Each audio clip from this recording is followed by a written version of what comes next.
Hello everyone, hope you're doing well. It's time to once again go back to the War Thunder roadmap because we have another update on more changes that have been added to the game because of it, and this brings in a lot of changes that many have been looking forward to. The main one, of course, being the helicopter change, where now you can research helicopters with ground vehicles. They've done a lot for spawn camping as well, and also a few other little tidbits that we'll get into, and also give some opinions on.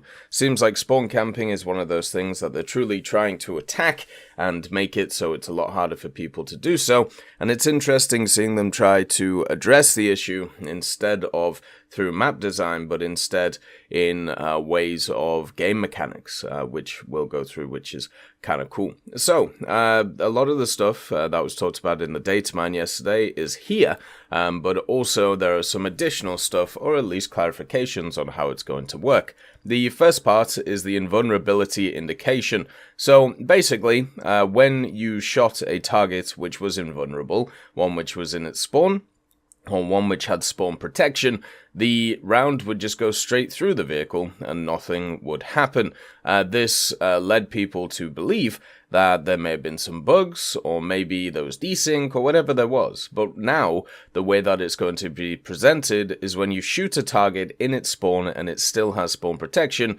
it will hit the target, and in the top right corner, it will say temporarily invulnerable, basically showing you that the vehicle has spawn protection. So if you try and shoot it again, then it's obviously not going to work. So that obviously helps the spawn camper technically, but most spawn campers, if they, are worth their salt, they're not really going to be shooting at vehicles which are invulnerable. They're just going to wait the allotted time, even count it in their head, and then fire the shell to be able to end them. But there is something to also aid people who are getting spawn camped. So spawn camping, they say, is a tricky problem. Whether a player is camping the spawn maliciously by driving straight to it at the start of the battle, I love it how that's seen as malicious, or if one team has conquered most of the map and inevitably ended up at the spawn. In either case, it's not an ideal situation to be in, so we have improved this area of the game for those spawning in. So, how have they done this? Basically, the way that they've set it up is if somebody dies in specific criteria, the person who destroyed them will be lit up on the map. This is in ground AB and also RB. So, if a player is shot at no more than 20 seconds after they spawned, and also have moved less than 40 meters from the spawn point, and they do say that these parameters could be changed in the future, this means that the spawn camper will be pinged on the minimap for a short time, around 5 seconds. So if you destroy somebody while they're technically still in their spawn by these parameters, you will be marked on the map. And the thing that will mark you is there will be a broken shield. So it'll look like a little broken shield on the map, meaning, I suppose, like your defenses have been broken by the person who is spawn camping. This will exist in ground AB and also will exist in ground RB. It says in ground AB, in addition to being marked on the minimap, the spawn camper is also marked for all players in the battle with a new spawn camper symbol, a broken shield, which will be visible beside the distance indicator, similar to the binocular symbol if a target is scouted. And then in ground RB, the spawn camper is also displayed by a broken shield, similar to the current hit marker and scouting marker. The marker's position is updated every 2 seconds with a random margin of error relative to the position of the unit. So basically, if you destroy somebody in their spawn and it is in the parameters, you'll be scouted for 5 seconds. And if you get scouted on top of that, then obviously the broken shield will change into a binocular icon, like it is, and obviously will just stick there, and you will be highlighted for much longer instead of the 5 seconds for spawn camping. So we'll have to see how this goes. I've always said most of the time the way to effectively deal with spawn campers is down to the players themselves and how they play, counter the positions of spawn camping, because you can do that on pretty much every map. There is only one map I can think of where it's not really possible to do that. But at the same time, a lot of people have been complaining about this for many years, and now we have at least some fixes in it, so this is positive for those individuals. So hopefully this makes the game a little bit easier. It also goes back to the simple idea in War Thunder, which is rule number 5. Look at your damn map. They're also improving capture point rewards. So they're bringing in the system where the capture point itself, it's more percentage based than it is whoever caps it at the end. So if you're on the cap for, let's say, 30% of its cap, but then you get destroyed, you are able to still get points from that cap if it's fully captured. Now, if you leave the point before death, then you won't receive any reward. So if you just like run straight through a point and then somebody else like captures it while you're running off to another part of the map, you won't get any points. But if you are killed or if you are destroyed fighting for the cap while you're on it and it's getting captured by your teammate and eventually gets captured by your teammates, then you will get some score from that, the percentage that obviously you captured. And I think that's good. You know, I think overall that's a pretty decent setup. At the same time, when it comes to researching helicopters, now you can do it with ground vehicles. So they haven't done this for airplanes, but they have for helicopters. Basically, the general idea is in each nation's helicopter and ground vehicle tree, there will be a switch that allows you to choose which branch you want to research before going into battle. With the switch toggled on, all the research points you earn in ground battles will go towards the selected helicopter instead. So you can either choose to research a ground vehicle or choose to research a helicopter. And you can't obviously do this for modification RP, that would be quite nice, but you can do it just for total RP for the vehicle. Now, stuff like this is fantastic for a person like me because I already have a lot of the tech trees ground out, so therefore I can put the research into helicopters and not have to fully play them, meaning that I can, you know, kind of continue with playing vehicles that I enjoy and also spading vehicles that I enjoy.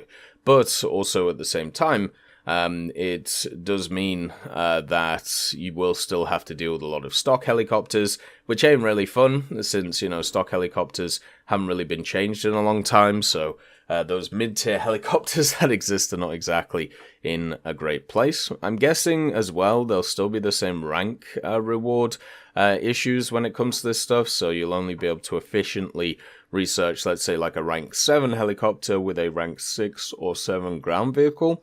It would be kind of odd if that was any different, but, you know, overall it's nice to see that they've added this in. I know a lot of people were looking forward to it, including myself, because even if I don't use all of the helicopters, it's nice to be able to research things and, you know, kind of get them done instead of just being sat there in the doldrums wondering, you know, why to play this tech tree if I have everything already researched.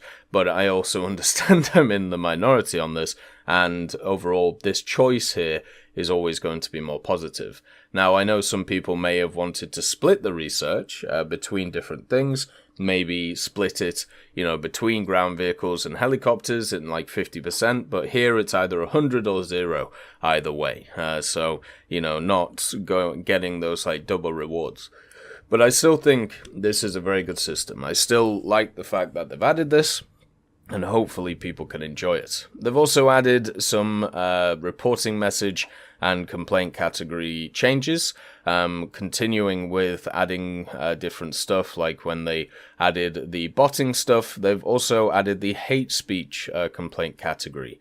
And basically, well, you know what hate speech is. It is a arbitrary term depending on who you're talking to and what their beliefs are when it comes to what they believe is hateful by the opinion of the people who are most affected. So instead of it being a system where it's designed on the, you know, the person actually doing it and them being faithful, not faithful, but hateful, instead it is based on the individual who believes that they are being hateful towards them. So it's a little bit all over the place. It's why I don't really like the term, but at the same time, everybody nowadays uses it, and it's just annoying.